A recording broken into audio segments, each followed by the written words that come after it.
analysis and energy modeling. Maurin has a passion for renewable energy along with the general interest in sustainable development. He believes it is key to smartly integrate more carbon-free energy technology into the current and future energy market with simultaneously decarbonizing hard-to-abate sectors like electrification. I'll give the screen to you, Wouter and Maurin, and as I understand, Wouter will make the presentation and Maurin will make some demonstration of the tool later. Thank you very much again, Wouter and Maurin, for agreeing to present today to our younger colleagues, and the screen is yours. Okay, thanks, Kaushik, for this introduction, and good afternoon, everybody. Thanks for the attention. I want to present a simulation to Kermit, what's especially meant to analyze frequency containment and restoration response of power system, which is especially useful in the case of large amount of renewable generation. I start with a short introduction. What is Kermit? Then the questions that can be addressed with Kermit. Then I zoom into power balancing issues, frequency containment and restoration. Then in general, the challenges with large amount of renewable generation, and I take Ireland as an example. We'll give also impression of other projects carried out as Kermit. And then my colleague Maurin will show a demo of real life of Kermit for in a project called Smart4S, and then we have the question and answer session. What's Kermit? It's an in-house developed tool by DNV, or originally by GEMA. GEMA was merged with DNV about 10 years ago. But Kermit was developed already 20 years ago in DNV and GEMA Arnhem, and US colleagues also did tailor further on that model. It simulates the real-time power system dynamics, especially from in a minute scale. 24 hours is the normal time range you simulate. The dynamics of conventional power plants are incorporated, the frequency response, the EGC response, secondary response. You can put all kind of time varying signals to the Kermit, and the loads and generation, especially from wind farm, it can fluctuate a lot, and imbalances. Normally you have one area as your focus area, and that's connected with other areas, but the other areas are aggregated and are connected as bulk power, but inclusive their dynamics, because they also have a primary and secondary control. So the core function of Kermit is to especially now, where it is started to develop in the case of getting more dispersed generation, and it is having a value, and especially to quantify the impact of variable power sources and system operation. For example, the effect on inertia when you add more wind and solar, and then you can have trips, power plants, very sudden drop of supply, but also you can have impact of forecast errors. The first sentence I already mentioned, but it can communicate with other programs, for example, Plexus, an economic dispatch program. Now you can just have several kind of tests, for example, new market schemes, other control strategies. The idea is that you have shadows that can come from Kermit, but also from practice, and also control reserves that are incorporated in the shadows that are inputs. Now, conventional generation is present. There's an interconnection, EC-DC. There's some balancing markets. You can incorporate a market in it, but there's also EGC. That's the first, that's the second. The second is that's the secondary is the EGC. Now, what I mentioned, you can have multiple zones. You can model, for example, complete continental Europe. You can put wind power and forecast and actual, so forecast errors. Then you have a forecast of the load. You can have the schedules with the interconnected neighbors. And services you can also test from renewable generation and from the neighbors. You can have an outage of an interconnector line, AC or DC, and other cross-border effects. For example, if a schedule change is there, then there should be going 10 minutes before till 10 minutes after the hour crossing. The impact you can also see for it. Now, where does it belong, Kermit? How does it compare to other models?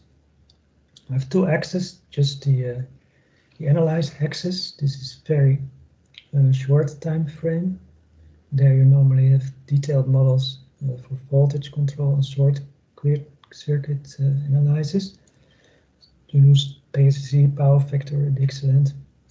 Then you have more longer time frame.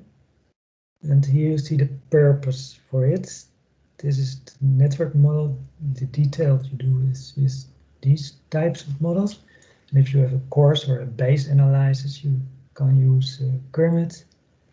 And so there's an overlap in markets, impact of market on balancing. And that's given that can be analyzed with Kermit. And Plexus, that's, I hope you know, it's an economic dispatch program, but it can also be another one, self-made or whatever, and that's normally used for longer time periods, but also for 24 hours ahead. The basics is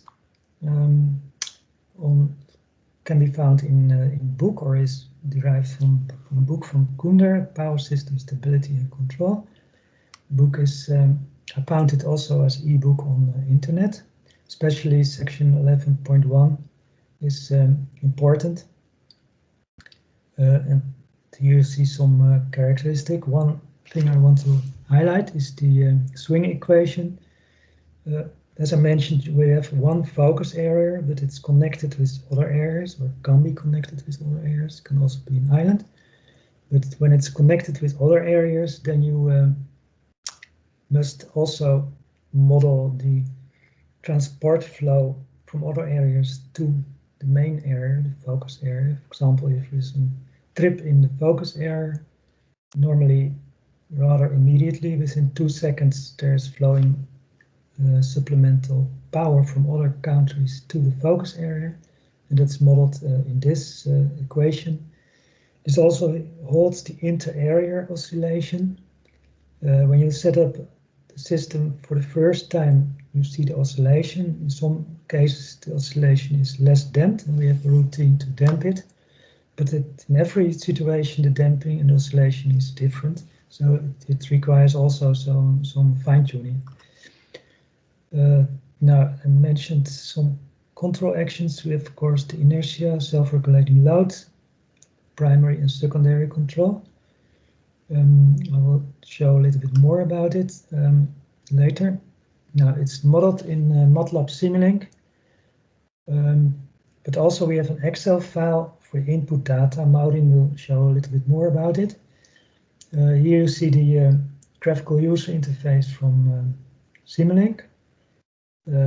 Simulink is rather popular in universities. Maurin also shows something from it. The model is scalable and fast. You can have multiple areas or have very simple.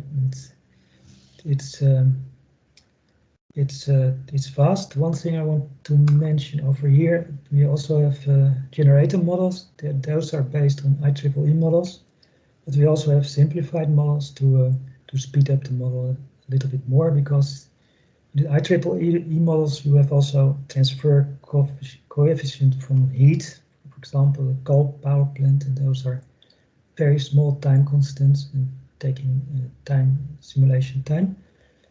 And it is not really not so important to have a transfer from heat in a boiler if you only look at the input-output relation. Now, which questions can be addressed with Kermit? I already did mention some. Now, the main point is the impact of increasing renewables. The inertia will decrease. How does, for example, the frequency behave during a trip? Now, it also mentioned the ramping of HVDC, that's high voltage direct current. If that's going from 0 to 700 megawatts, can the system handle that? And also several kinds of market design. And if you have some parameter change, for example, droop or the participation of primary from 3 to 6%, for example, or new technologies as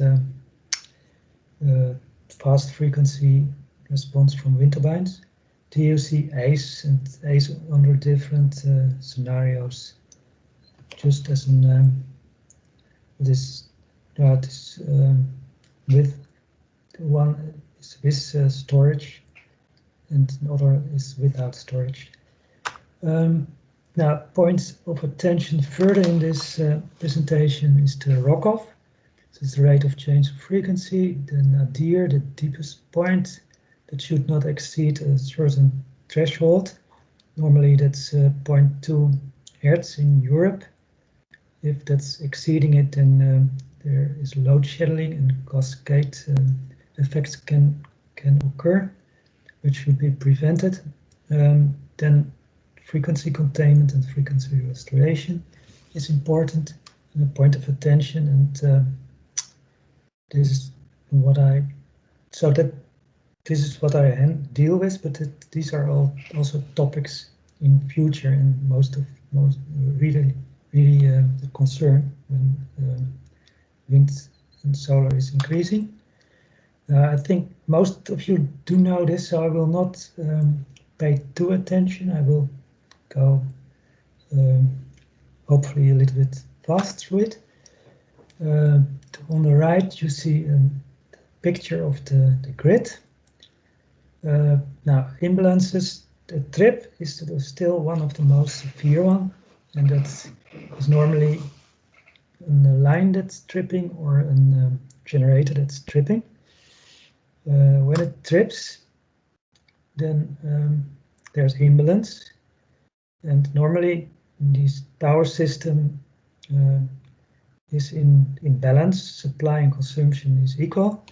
Then we have a constant frequency of 50 Hertz, but when there is a trip, there's a shortage of supply.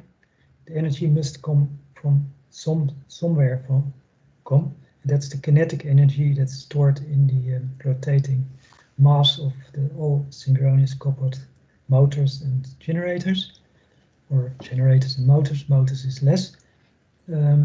So if this is decreasing, the synchronous, then it's going much more steeper, and we have the primary control that takes time, that is completely active in 30 seconds, but it must start, and here you see the start of primary control.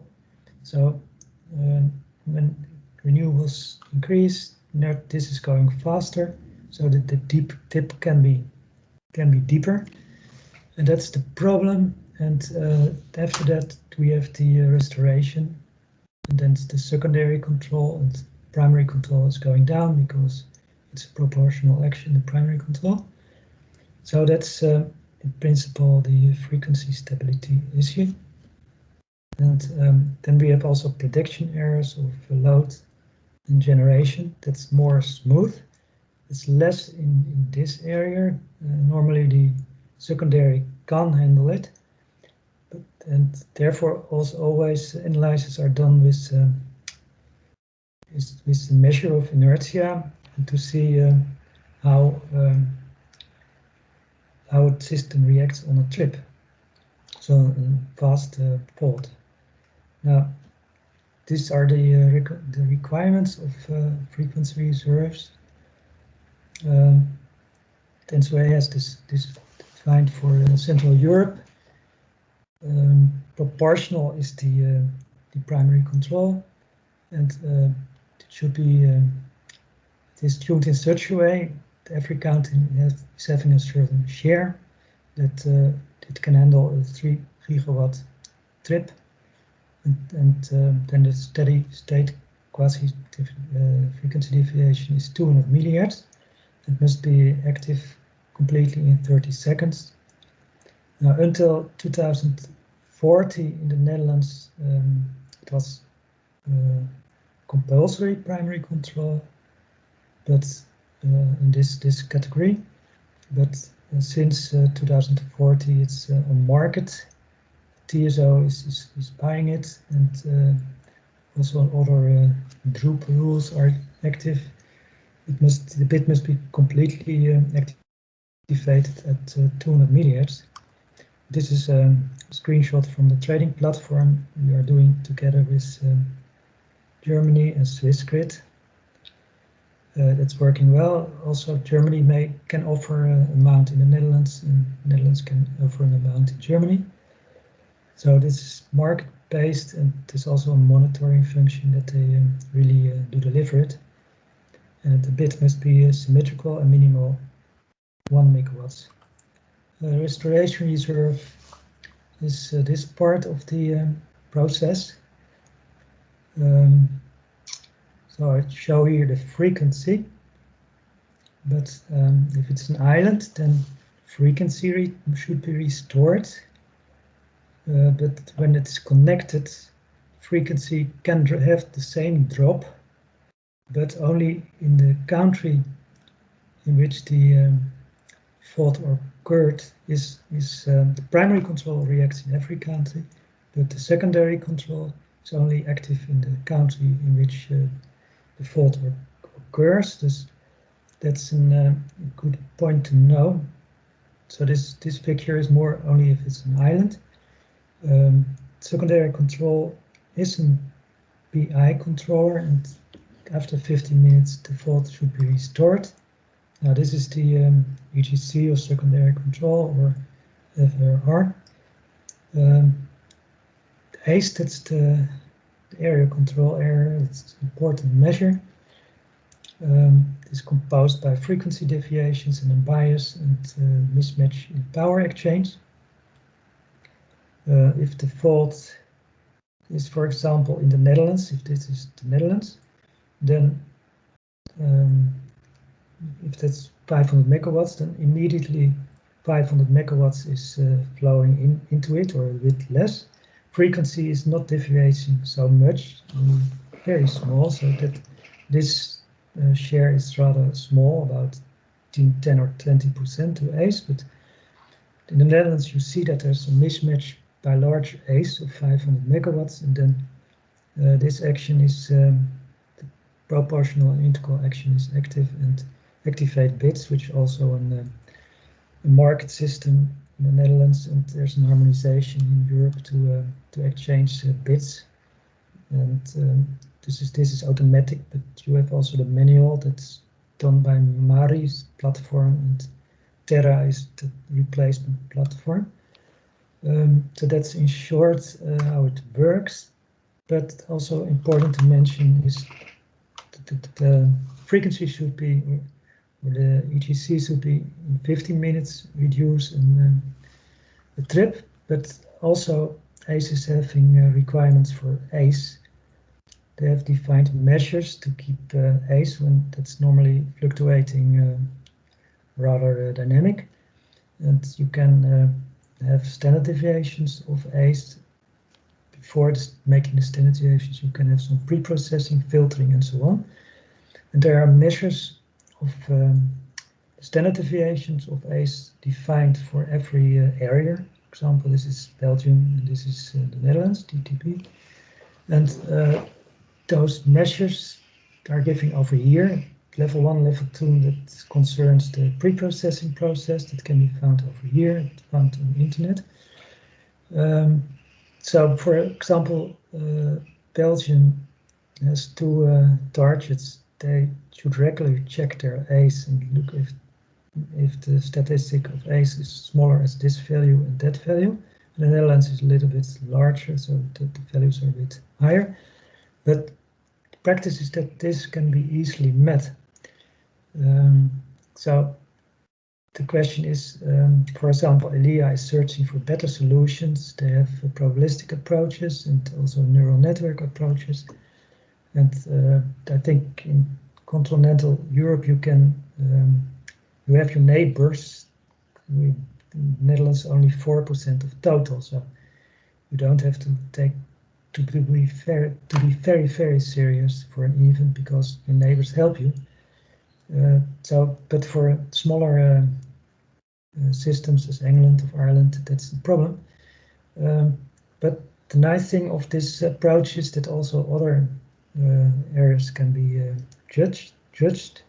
For example, forecast errors of RES is, if you are doing that not accurate enough, then you will see that over here.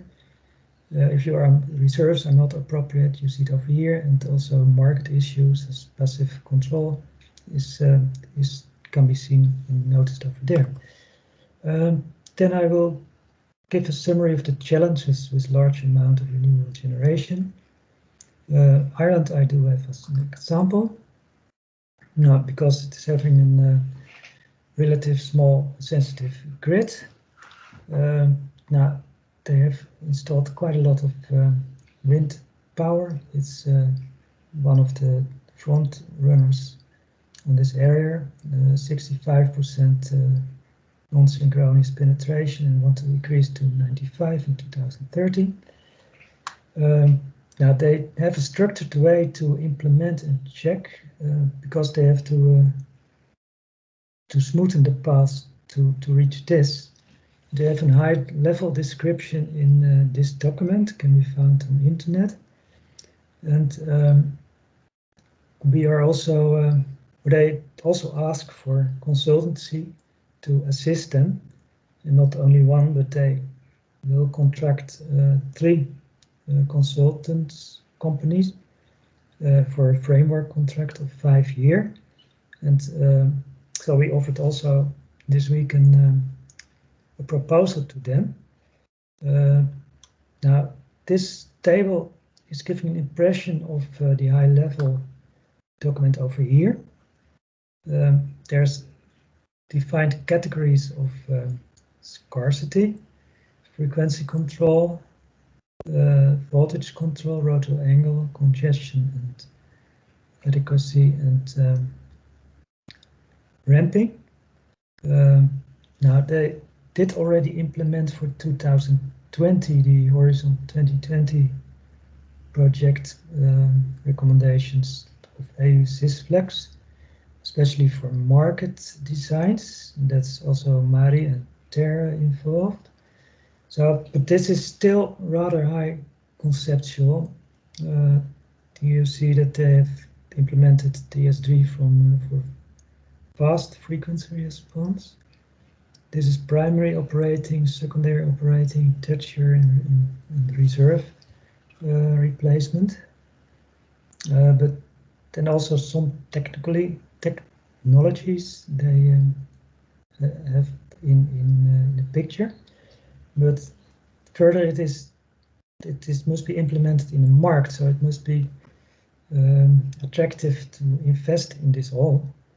And they have some ideas, but the structured way of working is that they have discussion with consultancy, how to approach and how to control and how to roll out.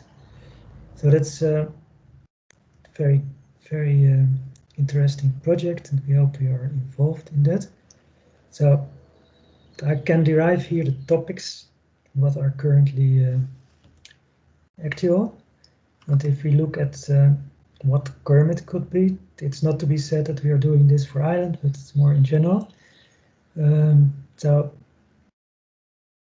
the first two can easily be dealt with Kermit. Those we need more sophisticated models and longer time studies. As PSC, you have to model complete grid. So that it can be done, but this is more to frame where Kermit can be used. Now we'll go into the projects we already did do. We have done quite a lot, but I only mentioned the most recent one. In the US, there was quite a lot done because they also have other performance indicators, just as CPS1, that is a measure that compares the frequency and the ACE. If your ACE is helping to reduce the frequency, then you get a CPS1 plus score, and if your ACE is the cause of the frequency deviation or having a short participation to the cause, then you get a minus score. And CPS1, you are accounted for it. If you have a bad score, you have to pay. So Kermit studies were used to improve your CPS1 score in order to have less penalties. But I will not show that in the sake of time. I will only mention some projects on this side of the river, the ocean, and most of them are related to the nadir and the rock-off. So I will mention one first project that was implementing fast frequency control in Kermit, of a wind turbine in Kermit. A colleague of mine, Erwin Bossini, is an expert in wind turbines and control design, and he did develop a model, and we implemented that in Kermit. And we had also Ireland as the test case, and that was presented in wind integration workshop last November. So I will not zoom into that too much. Colombia, that was 2 years ago. The transmission owner, XM, also did have plans for more solar, especially solar, and a bit wind, and they are very anxious for that this value is not exceeding 0.2 hertz, because Colombia is only connected to Ecuador, and the grid is not so strong, and also without Ecuador it must survive. So the primary control discussions were, for example, should they contribute 3% or 6%? Should it be faster, or should it be all compulsory or all market? So that were the issues we did consider with Kermit. Ukraine, that was a rather small project qua budget. I did not carry out this project, a colleague, but it was about 50k euro to carry it out, and that was could easily be done with Kermit because it's rather fast and straightforward to work with. Then the last project I want to mention is Smart 4S. It's also a Horizon 2020 project. I will zoom in a little bit more. One line in the project is to develop advisory systems for the system operator, and one is for evaluating the synchronous inertia. And we can have RODAS as a case. Here you have the economic dispatch. INESC, Ricardo Bessa and Consortium did already spend quite a lot of effort in developing this. It's also called CARE and more CARE. And Madeira was also a case. they're still working on it, but the idea is to have the operator system that's judging if the shadows and the inertia is appropriate, safe enough. So there's an economic dispatch based on wind and solar forecast that before it is active, it's checked by tripping the largest plant and doing fast simulations and look at the frequency and the rock off and the nadir. And if it's not okay, then you can adjust the dispatch by, for example, synchronous condenser that are idle running generators. The approach INESC have is two steps. First, to simulate several simulations and scenarios in PSSE, but it is rather time-consuming. So based on those simulations, they fit a model in Python, an artificial network, and that is performing the check. But we are also in the loop, or we came a little bit later, and we uttered the idea to use Kermit for it. So so we have also two stages. First, we are going to check Kermit with this artificial network, and if that's working well. And then second step, it's not agreed completely, but it could be that we incorporate this and substitute this one. But that's future work. But for now, we modeled and tuned Kermit with RODAS data, and my colleague Maurin will take it over now. Yeah, good afternoon. I hear echo. Can you mute, Wouter? Yeah. Perfect. Okay. Yeah, welcome also from my side. And thanks for letting us present our in-house model.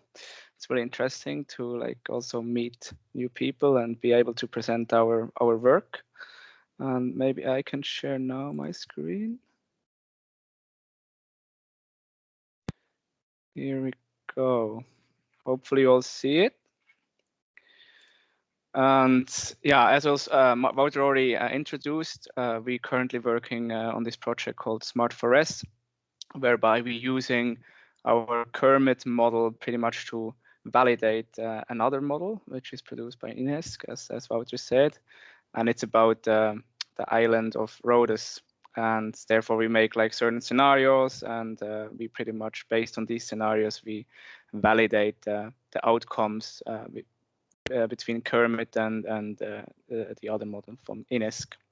So what we normally first do typically is using Kermit's control panel, which you see here. It's as Wouter already said, it's like an Excel interface. It's used to put all major input data into it, and it's also used to calibrate at the beginning and fine-tune the model. So this is really helpful. It's easy accessible, it's transparent, and that makes it much easier for other people also to use the model. And then from here you upload the data. Once it's settled, you upload it into MATLAB, and then via Simulink you show the results, and the actual engine is gonna put the outcomes out there. So maybe just briefly, I'm going to run through this control panel. So first, model settings, you typically have the disturbances at the beginning. In this case, it's one generator. We said that this is going to trip. At the time, you can define this everything. You could also indicate if there's a change in load on the area or on the zones, or if there's a line trip even. But for now, in this scenario, because we're still in the calibration and the fine-tuning phase, we just used a trip of a generator pretty much. If you go further, then we have some simulation settings for how long you're gonna simulate. For how long the simulation is gonna be. Typically, we simulate 1 day, but it could also be smaller because a trip is within seconds, and frequency response has to also be almost immediately with seconds to minutes, maybe 1 hour. but you could do up till 1 hour, 1 day, pardon me. You can add or like not add the HEC, you can turn it off or on. For this now, we turned it off because we're still, again, in the beginning phase or fine-tuning phase. If you then go to the model setup sheets of the control panel, then first we have the zones. As I said, like, yeah, we have the roads obviously as one zone, and since it's not really connected to another zones, we had to like include an external zone for the sake of the swing occasion. Otherwise, the model doesn't run. We again, as Wouter also already mentioned as well, we have the HEC, which is now turned off. But yeah, you could include all these parameters for each, the areas, the ACE bias, the frequency bias. I mean, the bandwidth of the HEC and the dead zones, and yeah, there's a lot of different settings you can add to. Then you obviously have the interconnectors. You have the DC and the AC interconnectors with like its characteristics. The signal mapping, yeah, okay, this makes this between the areas. And then here, this is important. These are all the dispatchable plants currently located on roads in this case. These values are still not super correct, so don't take it for granted. But like, yeah, so you see all the capacity installed pretty much. You need a frequency control, like the dead band pretty much of the frequency control, the droop settings, as well as the ramp rate to see like, yeah, the primary control, how fast it's going to ramp up. Yeah, then the non-dispatchable plants is just the solar and winds. You typically lump that up into just solar and wind in whatever is installed. And then we also have an option to include storage facilities with some, again, some like not like you don't need too much information. A lot of them you can also assume, which is also, again, a huge advantage over PSSE, because you don't need that much data known beforehand to actually make accurate outcomes. Then if you go to the input data, more specifically about the pretty much generation, the output, the generation profiles or the dispatch profiles. First, this is the solar and winds. So we put this on solar for this scenario. There is no wind and solar included. Obviously, in other scenarios, we have to do this because this is going to be what matters most or more in the future. Here we have like just the dispatchable plants, the normal conventional ones, the ones which currently running, not all of them for this scenario, just the dispatch schedule, and then you make a trip at a certain time, like once generator. You have the zonal loads, the loads of the zones, and then the imbalance. You can have, like, if you go further, we don't have, there's quite a lot of characteristics or assets you can define here. Like this is also the schedule of the DC and the AC interconnectors at the schedules. And then the inertia is probably an important part. You see all the inertia values per running generators, which then is used for the like primary control. You have ARR, restoration reserve. You could activate this as well. And then some final like fine-tuning measures you could include in Kermit as well. So there's quite a lot of input data you could fine-tune or like adjust. Normally you can also, you don't need all of them to still make a valid output, but you could activate them, and you can always turn them on or off. Then once you have like put everything in here in the model, in the control panel, and you feel like satisfied, you know, like, okay, you want to see what's the outcome is on the frequency, mainly the balancing. Then you go here, scenario, you export it to MATLAB. I already did it beforehand. Then this is how, so for MATLAB, then you go to Simulink. This is how Kermit looks on Simulink. So this is actually the actual engine. So on here on this side, we have like the schedule and the time series of each the plants. Also like the inertia and all these values is here, all the profiles. Then we have the connectors, the DC-AC connectors. We have the HEC here, secondary control. And then here the power plants and their like yeah, their characteristics as well, and how they actually gonna output like after a trip is occurred. Then here the storage as well. And then you can obviously zoom into all of these to get further and further into the model. And yeah, it's quite detailed. Like a really interesting, or like the main, depending on the scenarios you run and depending on what the aim of the project is the impact of the frequency, obviously, as Wouter also said. So we made like a generated trip for this scenario. And then you can see what the frequency here, you see the frequency is normally starts at 50 hertz. And then here at this point, it's the generated trips, the frequency drops with 0.5. And then obviously the inertia on the primary control kicks in. And then like here is the quasi-steady state of the frequency afterwards. If then the AGC would be activated afterwards on top of it, which is not activated now, then you would see it would go back to the normal, restore the frequency pretty much. Maybe something you could also see in Kermit as output, besides many other things, is this one. So these are all the power generation per assets which are running for this specific scenario. You see that they all here, this is the time of the trip, they all increase their output as a primary control, except of the green one, which is the one which is dropping, which had like a small dip. And yeah, so you can see this all in Kermit. And yeah, there is also more outputs which could be relevant, but it's all depending also on the scenarios, on what you want to see in a project. But since we compare our outcomes mainly on the impact of the frequency on the nadir, etc., we use this value most often in this specific project. So this was a short introduction or a demo into Kermit. Hopefully you saw it, and you have a slightly better understanding on the model itself. And then I'm going to give it back to you, Wouter, to finalize. Thank you. Okay, thanks, Maurin. I hope you can see my screen, and this is just the last screen, the question and answer round. I don't know how to attack Kaushik. Do you introduce? Sorry, I was muted. Okay.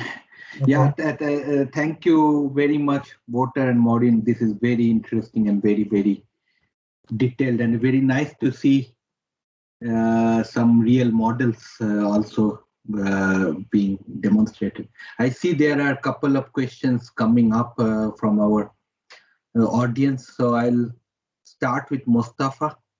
Mustafa, can you also introduce yourself briefly? Hi, yes, thank you very much.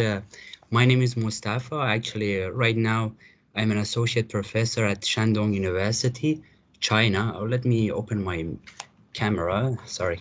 Yeah, right now I'm in China. Apologies for these delays. I really enjoyed this presentation also this morning. I have a couple of questions on the Rocoff measurement. For the frequency nadir improvement, one of the obstacles for practical implementation of inertial control is accurate measurement of Rocoff. How do you overcome this challenge in your research works, and what are the samples you use in Kermit, if you have used any? Now, first, we set up Kermit based on the data we have available. Just as Maurin showed, the shadows of the power plants and the inertia of the power plants, and the power plants that are running. Then when we have done that, then we have a kind of verification and validation phase. Then we search for frequency data during a trip, and it should be on a good resolution level. For Ireland, we did do that. We did have 1 second data. Now, from that data, you can, to a certain extent, compose the rock-off. And then we are going to compare it with Kermit. And Kermit is a simulating model that's using a dynamic simulation time step or dynamic algorithm that's adjusting its dynamics based on the time constants and the volatility of the signals. So that can be 0.1 seconds. You can plot it on 1 second or also 0.1 seconds, but the calculation can be done fast, or we trust Simulink that it's accurate because it has to fulfill some criteria. Measurement, if they are available, the system is more to advise consultant to advise clients, and we can't measure it, but then we are going 1 level deeper to make it better and better. But normally you take the data that's available and check your frequency response on the real data. Did that answer your question? Yeah, thank you very much. And one final question before we move to Damien. I saw that you are using economic dispatch in your models. Is it a convex or non-convex model you are using? How practical it is? Yeah, it's Plexos. That is a commonly applied program, and it's not a must that it's connected to Plexos. But that's a question I cannot answer. That has to make, maybe you, Kaushik? Yeah, I think I am not very conversant with Plexus, but we use Balmoral for economic dispatch, which is very similar. And there we convexify the economic dispatch in order to use mixed integer, relax the mixed integer linear programming. Otherwise, the integer programming is very time-taking if you are using it for planning studies, especially if you are running it for large systems and over many years. But like Wouter mentioned, economic dispatch is not the part of Kermit. It's an input to the Kermit. So the Kermit is what he had very nice slide. It's sitting between very real time and very much market operation, which is day ahead. And there is many things working in between, and which is also very important topic to attack upon. And that's where Kermit fits very well. So right. I hope that answers your question, Mustafa. Yeah, thank you for the question. Yeah. Then we move to Damien. Damien, you are muted. Yeah, hello. My name's Damien Flynn from University College Dublin in Ireland, so obviously interested in your Irish applications. My question is that there was a lot of examples where you talked about losing generators and looking at frequency stability, and you also talked about how you often run the model on sort of a 24-hour basis. So I was wondering what sort of studies that you are considering whenever you're looking at your 24-hour analysis. That's a good question. Yeah, for looking only at a trip, you don't have to look 24 hours. You could just zoom in the time period where it's valid. So it's half an hour after the trip and 10 minutes before the trip. But 24, the model is having several purposes. You can attack several problems. And for example, those ACE dynamics, what I mentioned before, that there's just forecast errors of wind power that is taking a long period, 6 hours or 24 hours. Then you have an ACE profile, and that can be better. For example, if you apply storage, And then you can see the difference in standard deviation of ACE. That's one example. Another one, yeah, what I mentioned in US, those analysis of CPS1, and they also have mileage remuneration. That's how faster storage system, for example, is controlling, the more earnings you get. So you can, the signal that the operator sends out gives a certain mileage activation, certain cost, and you can see what the benefits are. But you can also reduce that signal and see if the benefits are decreased, linear or not. So it's just the scope you want to analyze, and there 24 hours is more suitable for that. Okay.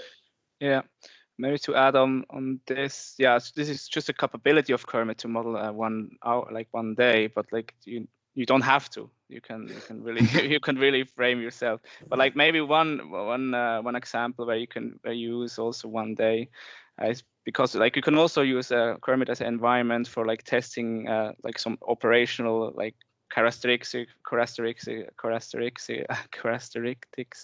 of like yeah, it's a trick question, typical word for like a Brit scale battery, for instance, or something, and then you want to see how like maybe you want to include it in the morning where there's more inertia on the system, or like during the afternoon where there's like less inertia on the system. So you could look at the whole day and then look how it behaves in the morning, or like because obviously the whole pattern like differs for the day. So I think that would be also an option to use the whole day. I was also wondering, or if you were running for a day, that you could perhaps take out a lot of the dynamics from your model and actually speed things up, and maybe just for events on the system that you include the dynamics.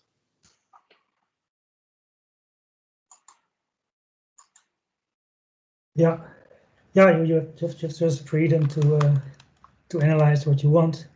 Only you must consider, we assume that there is no voltage problems. Then that's an assumption that's also approved by Kunder, that book I referred to. So you can have your imagine letting run with the model and do some simulations. Okay, thank you. Yeah. Thank you, Damien. I don't see